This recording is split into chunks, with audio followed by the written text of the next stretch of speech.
I had my dream where I told you that we got to the whole podcast. And at the end, I was like, hey, aren't you going to ask me about my relationship? Right. And in my dream, you're like, I really don't want to hear that. Honestly, no, we're done. Which is crazy because I literally always want to know everything about you all the time. So that's one of my questions. So let's talk about it. Okay, wait, let me intro This is hello and welcome to Would You Still Love Me If I Was a Worm?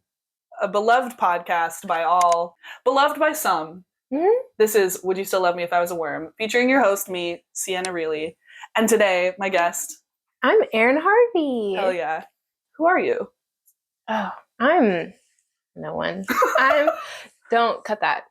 Yeah, only positive self-talk in 2024. And you're so right. I am a mom. Mm-hmm. I have a baby boy. He's about to turn 1. I am a wife. My husband and I just celebrated our 12-year dating anniversary. It's disgusting. I am an accountant. I'm a reader. That's my current hobby. I say current. It's been my hobby for a long time, but it's popular now, so I can talk about it more. Yes, book talk is popping off. And I love it. And I'm just a nerd, and I'm just a little me. I love me. And we love you for it. Oh my gosh. We here at Would You Still Love Me If I Was a Worm love you for who you are. I was going to ask then, the next question, as you know, as a big fan of the pod, is what is your relationship status? Married, monogamous. And have been for the past 12 years. Well, we had a little break, but I did not successfully date anyone, and neither did he during that 2-year hiatus. Truly this is embarrassing, the only person I've ever been with is my husband. So, and that started back in high school. Yeah. In 2012. So, now we are married. We've been married for 3 years. 3 years. And I find all of that so fascinating, and I'm glad that you brought it up because I was gonna bring up that you two are such exceptions to a couple of rules. Mm-hmm. Not necessarily rules, but opinions that I have. Yeah, super not rules, just opinions that I have. That you shouldn't date your high school sweetheart past high school. Break up. And we did. Right. And so I think that's what people would come to me, not so much as anymore. I'm old and nobody cares about my opinions. Well, and you've been married for 3 years. Yeah, it's just old news. But people would ask me when we first got back together. So we dated for about 1.5 years, I don't know, for a little bit. We graduated, we broke up, and we went to college because we were like, this is just high school love. 2 years-ish single, and we got back together. So then people would say, I want to get back together with my boyfriend. And I would immediately be like, don't do it. Right. This is the other exception to the rule. And they're like, aren't you happy? And I'm like, I am very happy. But whatever problems you had when you broke up are still going to be problems now. So unless you're willing to sit down with this person and they're willing to sit down with you and discuss and resolve every issue you had before, there's no point. Mm-hmm. It's just going to come up again and you're going to break up again. And why waste that time, truly? So I think that's the big thing. And so even now I'm like, ew, don't get back together. Gross. Don't do that. And people don't like that. They don't like when I say that.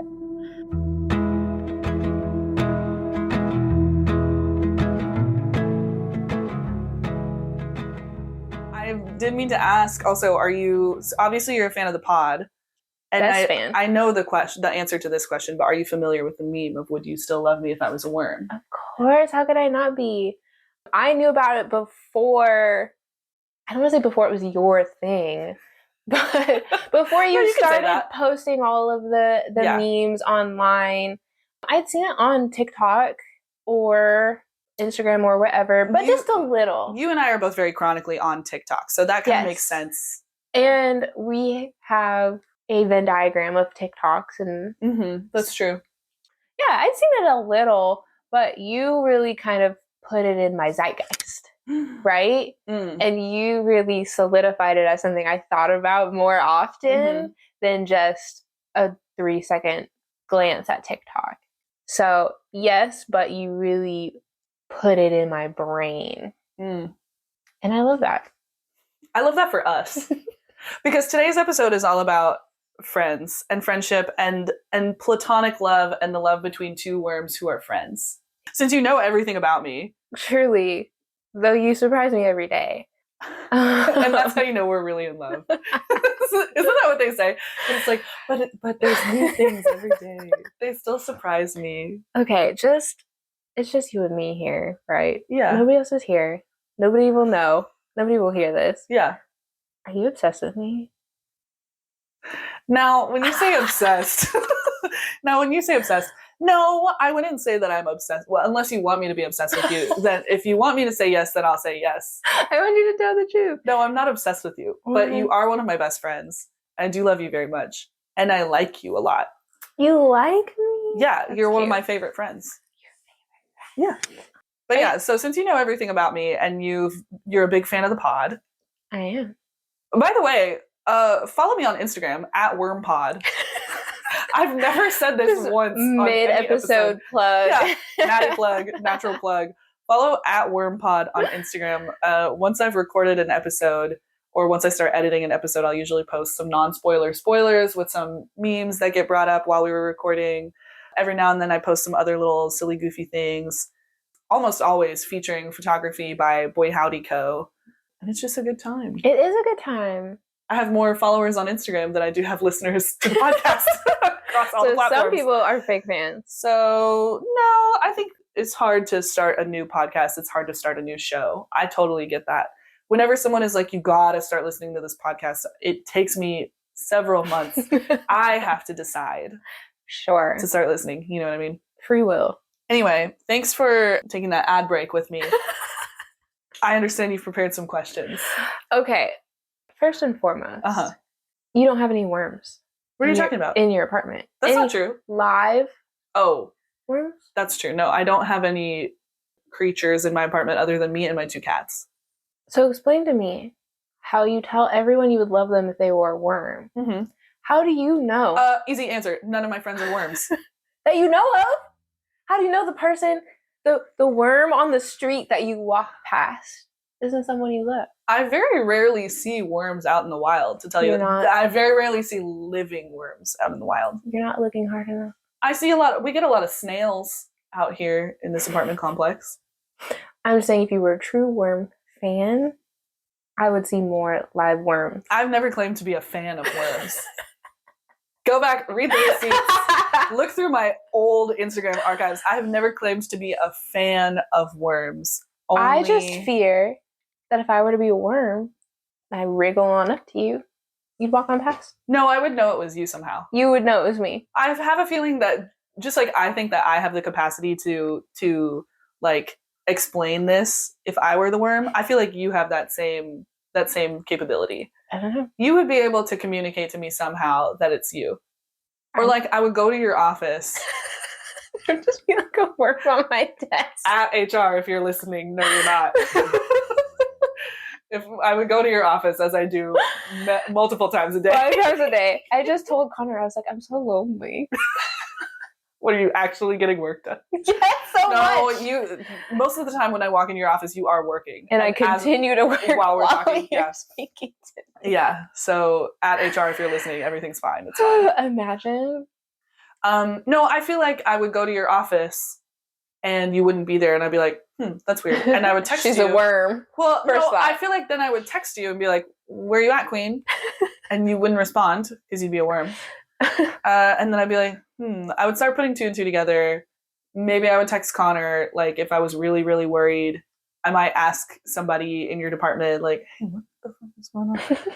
I would figure something is amiss. Okay. And then I would see that worm again, and I'd be like, hey, we would figure it out. Okay. Or I would trust you to, like, do a Ouija board situation or something, you know? Like, I'm going to need you to, like, put out a Ouija board so that fellow wormies can come contact you. Where should I put the Ouija board? Maybe, like, on your front porch. Would that scare people? I don't know. Okay, so not a Ouija board then, but, like... some kind of message. Some kind of thing that... A typewriter. or something. Because yeah, you're right. I can't own a Ouija board. My grandma raised me right. I can't invite that. Nope. Yeah, I just feel like I'm gonna need you to put more effort into preparing. You're calling me a poser? Yes, you need to put more effort into preparing for future worm happenstances. No, I refuse, because every worm situation, every worm habitat has to be bespoke for the individual worm. But you could have a safe space. There's dirt outside. Like I could figure something out. I could figure something out in a jiff, you know? And I'm just curious, like, what would you do? I'm on this. I can't move past it. I'm scared if I was a worm that nobody would know it was me. I would know it was you. I can't tell you how I would know. See? But I would know.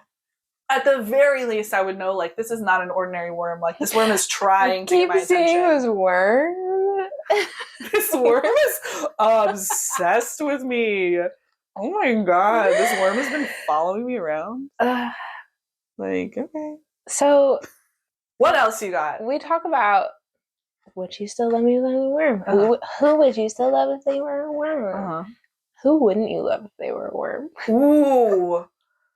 I honestly, I feel like if I love you as a human, I would love you as a worm. Because really, and this is a deep, hard-hitting question.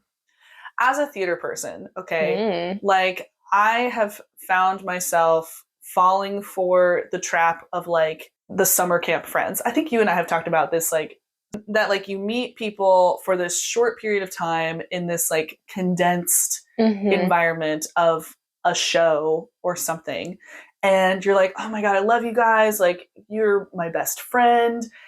The phrase "I love you," like, the word love gets thrown around very easily with theater people. This is something I have noticed for as long as I've been a theater person. Sure. And sometimes it sticks. Sometimes you really have a fast, close bond with someone, and it really sticks. Sometimes you have a fast, close trauma bond with someone on a show, and that sticks too. But, like, sometimes it really is just, like, you say you love each other, and then you never speak ever again. Or you kind of text for a couple of weeks. You're Facebook friends. Yeah, you follow each other on Instagram. Their life events. Yeah, whatever it is. And I in the last couple of years specifically, like, post-pandemic especially, I have tried really, really hard to not let myself perpetuate that, because I think that it's really disingenuous, and at the very least, like, if you're aware of it, you should do it. Correct. So I try really, really, really hard to not say that I love someone unless I really mean it. So yeah, I think that anybody that I love now as a human being, I would love them as a worm. And I love that. I feel like there are some people I would love more as a worm. Because they'd be quiet. Yeah. They wouldn't bother you. Exactly. Are you talking about your son? I'm not naming names, but there's a loud baby in my house who just yells and yells and yells. Yeah, and he would be a cute worm. He would be, but he's such a cute human baby too. Cute human baby. And I just love him so much. No. I'm not over it. Human parents, weigh in the comments. Does it get better? When does your baby stop screaming? Asking for a friend. I'm asking for a friend, and the friend is you. Please write in. That was something I wanted to say, is we need more people writing in. Well, the people need to listen first. And this is a call-out post. If you're listening to this episode, write in on a public forum. Yes. Don't text me. Comment on my Instagram. Comments in a write a Q&A on the Spotify. Write a comment on YouTube. Ask some questions. Let us know what's going on. We want to hear from you. Look at you. You're producing. I can't help it. You are the Kimmy on the keys. I'm a control freak, and I've taken control of this podcast. Okay. Say less. No, say more. Say more. No, it's like, what is the podcast? I'm supposed to talk. Would you rather? This might have been discussed. Would you rather be a worm with a human brain, or a human with a worm brain? Oh, I don't think that's been explicitly discussed on the pod. We kind of touched on it, though, a little bit in the first episode with Roger's response of if you were a human or a worm with what did he say? With human faculties. Right. And really, so I have thought about it before. I'd rather be a worm with human brain or a human with worm brain. Honestly, they both kind of sound terrible. Terrible. I feel like worm bodies can't last that long. As much as I would like to keep my mind. I will tell you what, I did a little bit of research on this, that an earthworm, the average earthworm, can live up to 8 years. So maybe that, because then would you really want to be alive that much longer? Right, if you were, sorry, just a worm. Just sorry a to any worm. worms listening to the pod. We just lost half our fan base. Gone. Unsubscribe. All 6 of them. Oh, man, and this kind of goes back to, like, all the disability conversations too. Like if I was, this is really super oversimplifying, but like a human with a worm brain, like what does it mean to have a worm brain? I don't know. Has anybody studied those? We need to do some research. Yeah, what kind of brains? What's a worm brain? Have? They have brains. They don't really feel pain. They kind of are on the same level of like a lot of bugs, where they have a nervous system, but all the nervous system does is like survive or not survive. Like those are kind of the only like feelings that they have, you know? Relatable. Yeah. It'd be like that sometimes. Yeah. So maybe worm brain, not so bad. Not that different. Yeah, probably worm brain, not so bad. Hungry, sleep. Yeah. Survive. Yeah. Rest, dig. I think that would be fine. I don't think that's that different from my own brain at this point. Word. That's about where Benji's at, I think. Exactly. Yeah. And he's doing great. He's doing great. But he will grow out of it. His brain will develop. He'll get so they say. Things. We hope, right?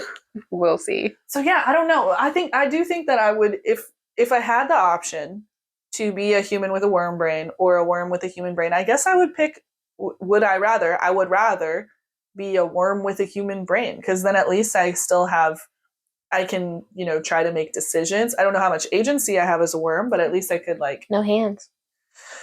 Famously, yeah, no hands. But if I could communicate to a trusted relative or friend, hey, I'm a worm, they could like take care of me and put me in some compost. And sure. It might be better than going to work every day, paying bills, making hard choices. Just worm around. Just be a worm. Wouldn't be too bad, I don't think.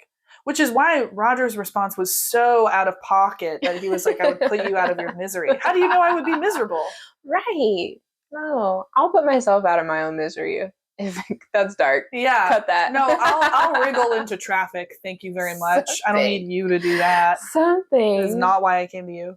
All right. What else you got? What's next? Well, okay. So if the theme is platonic love and platonic friendship, because I've been really contemplating recently, I'm not going to talk about trauma. It's different podcast for another podcast. But just the idea of when I get a BetterHelp sponsorship, right. I'll share it on the ad for BetterHelp. Just the idea of like when you're in your late 20s, you really find that found family. If your given family is just not cutting it or whatever, even if you have a great given family, I feel like in my late 20s, my experience has been really refining a wonderful found family, a beautiful group of friends that I have chosen, I have gone through, I've removed what doesn't serve me and kept what genuinely brings me joy. And I think that's so fun and so special. And just when you're in your early 20s, you just let anyone say anything or do anything because you're like, this is how it is. You don't know how to stand up for yourself. You don't know what you want. You don't know what you need. But in my late 20s, I'm about to turn 30 this year. And I feel like I've found it. I've gotten there, and any new additions are welcome. But I have such a good, well-rounded, found family now, and that's so wonderful. What a peaceful thing to realize about yourself. As I'm planning my son's first birthday and thinking of the guest list is so long, but every single person is essential, and you know, a part of my son's life and a part of my life or my husband's life and is so good to us and good to my son. I don't know. I just think that's so lovely. Hashtag blessed. Hashtag blessed. So I think that's great. And I think one of the roots of would you still love me if I was a worm is finding out, like, you've said this before, it's just the unconditional love. Mm-hmm. And I can count so many friends to have that unconditional love with, that support, whether we're busy and we don't talk every day or we do, that would show up for you, that would be there for you, that would pick you up even if you were a dirty worm and put you in a little terrarium and make sure you were happy. And to know I can count, not to brag. No, brag. To count on all brag my fingers and toes about all of my friends that I think would do that for me and that I would do it for them. And I think that's so nice. How many times can I say that's so nice? I don't know. Well, start now. Start now. If you're listening, this is a drinking Take game a shot. That's what we're doing. We're not taking shots. Oh, so unprofessional. Are we sold on Wormianas? Well, that's kind of what I've been calling them. And we're only on episode. This will be episode 6. Yeah, you can change it. To what? What's your suggestion? We're Mandas. Wormanda is an interesting name for a worm, but I don't think for a fan base. I mean, why not just worms? You're thinking too hard. But you're positing just worms. I mean, what's up, worms? Welcome back, worms. See, it just sounds like I'm just calling everybody worms. You are calling. I mean, yeah, but that's not like branded. You want the TM? Yes, I can't copyright. You can't trademark the word worms. Squirmies, worm words. Squirmies is kind of fun. I kind of like squirmies as a thing to call the listeners, the followers. Squirmies. Squirmies is cute. Actually, that's growing on me. Ask that it continue to be workshopped. Is that it's not set in stone? It's not set in stone. It's maybe like set in dirt, but it's not set in stone. This actually reminds me of a TikTok that I saw of that girl that we're obsessed with on TikTok, who's like, okay, you can hunt. Right. You haven't built a house today? Okay. The TikTok of her going through like a list of things that make you not a girl's girl. Mm-hmm. And one of them is being friends with your friends' partners. Being friends with your friends' boyfriends or husbands. Because she posits that you should try to avoid them at all costs and be borderline antagonistic with them. And I try to do that. I really do. Not with my husband. Well, no, with anybody's husband or boyfriend, I'm always kind of like, okay, like, sure. I'm a little bit mean to them. I think that's right. But unfortunately, they respond really positively to that. They like it. Yeah, they do. They like it. They do. And so, yeah, I don't know what to do about that. I think you don't give off negative vibes, so they know, even if you never say it, at the end, there's like an asterisk or a parentheses that's like, hee hee ha ha. You're like, I don't like you. Lowercase. Hee hee ha ha. Well, and it's also like, obviously, I am girls asterisk, because I'm not trying to fuck any of my friends' boyfriends or husbands. No. Never have been, never will be. Of course. For a gazillion reasons. Number one, I have very different tastes than a lot of my friends. And actually, most of my friends who are dating / married to men are all kind of dating / married to the same kind of mild-mannered white man. I think you make friends with a certain type, and their type is the opposite of your type. My friend type is all baddie. You're right. Your friend type is baddie with a golden retriever yes. husband. Yeah.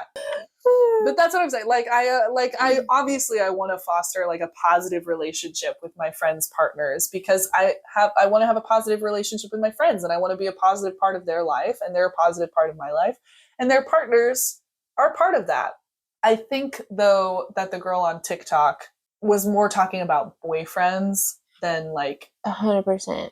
husbands and like serious partners. And like, here's the thing. I definitely like, I don't have any of y'all's partners like phone numbers. I'm not texting Connor. Well, I do have Connor's phone number. I was like, this is all false. But I exclusively text him in the group chat. There's a group chat. I'm always around. And I'll check right now. I'll pull up the receipts. It depends. I don't even have him. I just tried to type in Connor and nothing came up because I forgot. I have him saved in my phone as Erin's husband. I think it just depends. And there are 0 texts. It depends on. I have been with my husband for so long.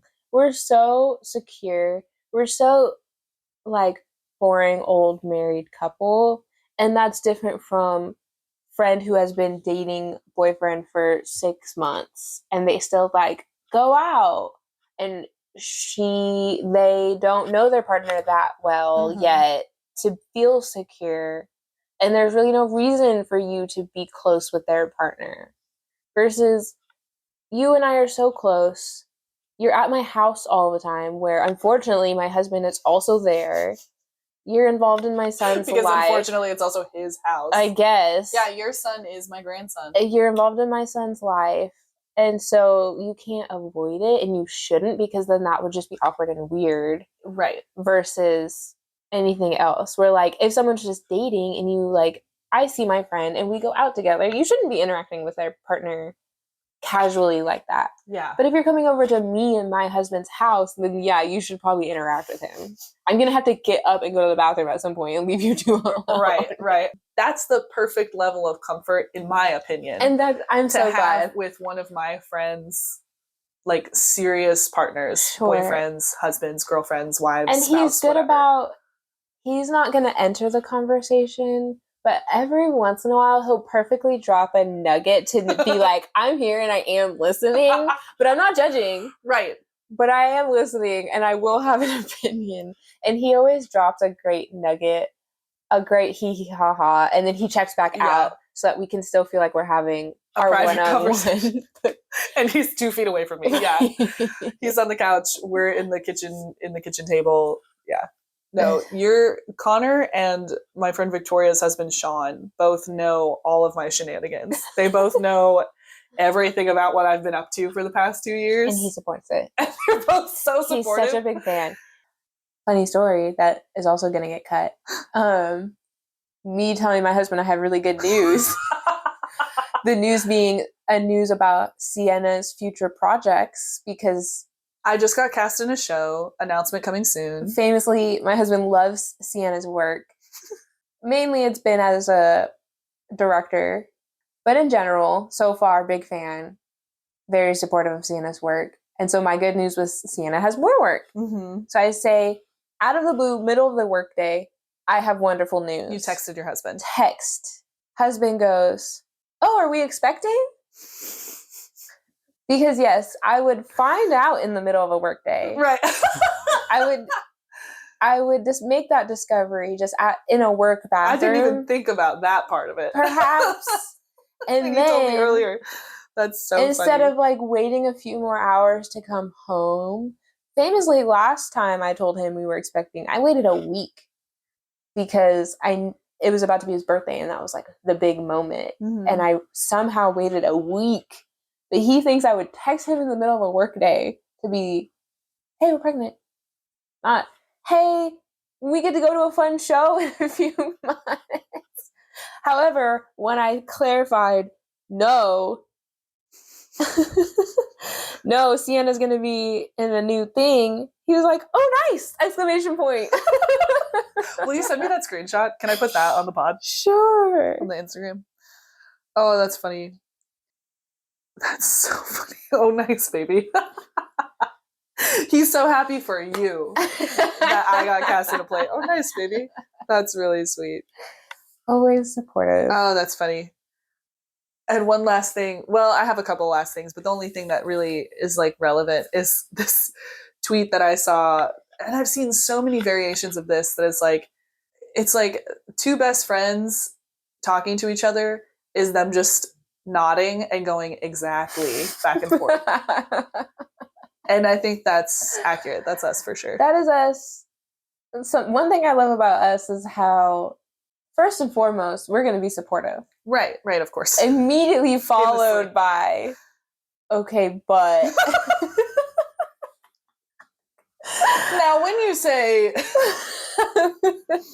yeah.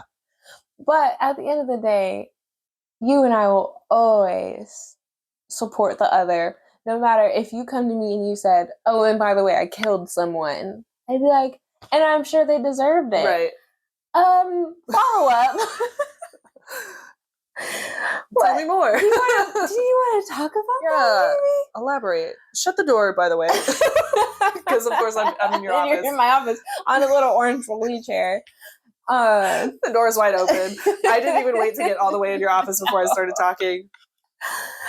But, and I really love that about us. In my mind, again, we've talked about, I have so many friends. Yeah. So many. You do. But if I were to think, if something were to happen and I'm like, who can I tell this fun story to? Immediately I'm seeking you out. Yes.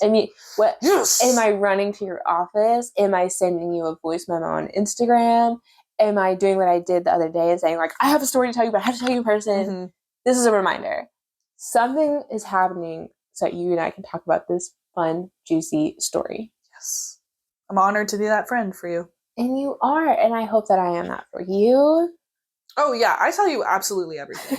I don't always tell you right away because sometimes it is worth waiting to tell you in person. I think that's our thing. We only get to valuably catch up. Yeah. Sometimes you can come into my office, but you're like, I have 2 minutes. Like, when we find that time, it's little pockets of time, we're saying everything. All the things that happened to me in the last 4 days, you're about to know my every thought. Here's all the pictures I've taken in the last 4 days. Here's every single thing I've done. Here's all the TikToks that made me think of you, but I forgot to send you, but now I'm thinking about them. Oh, yeah. I am the queen of pushing play on a video and handing you my phone. Yes. I think we embody a wonderful form of platonic love. Yeah. Well, and we have a couple of times, co-parented a little bit. Yes. That's a term that I use very lightly because obviously, I am not parenting your child.